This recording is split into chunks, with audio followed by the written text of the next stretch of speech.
All That Metal hails here from Finland. This time we're gonna go high fantasy and high brutality. Are you ready? Well, it doesn't really matter if you're ready because this album is not too good, but nevertheless, here it is. This one is a band called Azath, True a Warren of Shadow.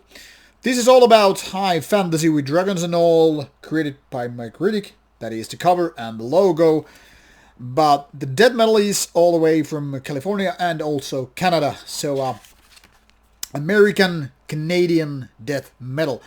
This one leans very much on traditional output, aside that fantasy theme that is, because the music is very much like 1990s death metal with the kind of a moldy riffs, deep crawling and fast-paced songs, so you pretty much know what to expect. But that is the good side on this album because, well, unfortunately, this new band is not that creative when it comes to the actual songwriting. Let's take a look on the Metal Archive site while I'll tell you a little bit more about this album. Now, before we get into that, here you can see the band is relatively new, 2018, only one album out, and then the demo from 2018 when the band was created. And here you can see the lineup. As you can see, all the members are pretty much more or less veterans, or at least experienced in various bands, so it's not like the first band these guys are creating.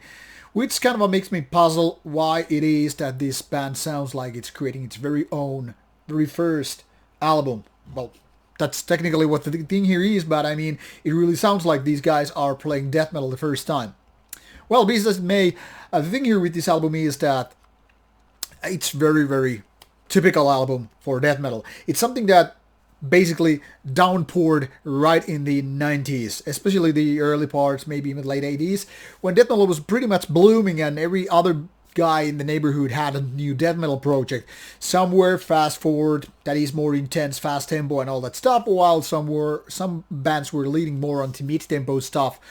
I'm talking about bands like Obituary and the like. So basically you had a couple of different type of schools, and then kind of a groovy style also emerged, especially from Sweden, and all these different styles were like bouncing back and forth, creating all sorts of hybrid and mutations among the death metal scene. Now fast forward to 2020, and like 30 and 30 plus years later, you all have pretty much heard everything. You have your technical death metal, you have your old school death metal in various styles and all that stuff. Now, what difference Azath brings to the scene? Well, that's a big question because I think nothing really. Now, this album is not outright bad. Let's make it clear. But it's far from being good. Why so? Because none of these riffs are exactly anything memorable. There are no killer tracks, no chorus parts, no cool guitar leads, no solos that are like making like your jaw drop down and say, wow, these guys kill.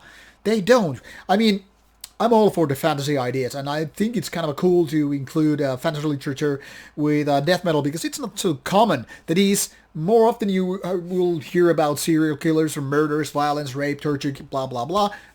All seen, all done, you know.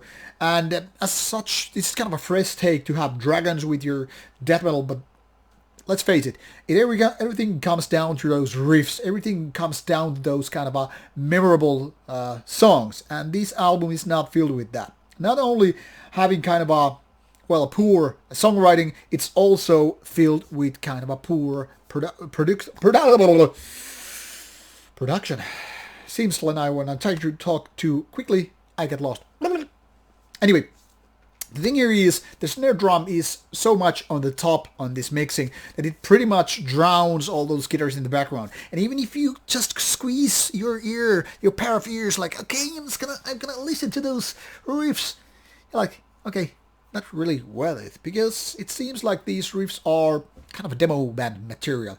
So I don't know, maybe this band will evolve, maybe they will progress in a few years to something more phenomenal, but with this album I find it very, very mediocre outcome, and as such I can only recommend this to old school die-hard death metal fans who are not afraid to tackle some mediocrity in their search for that dragon. You know the story, the saying, all this stuff. So with this information, do your click, you will find some information with these Facebook and Bandcamp sites, and obviously you get to listen to these songs right here. So enjoy your fantasy death metal. Just don't expect too much, and you're pretty cool to go with Azath. Thank you for watching. See you soon. Bye bye.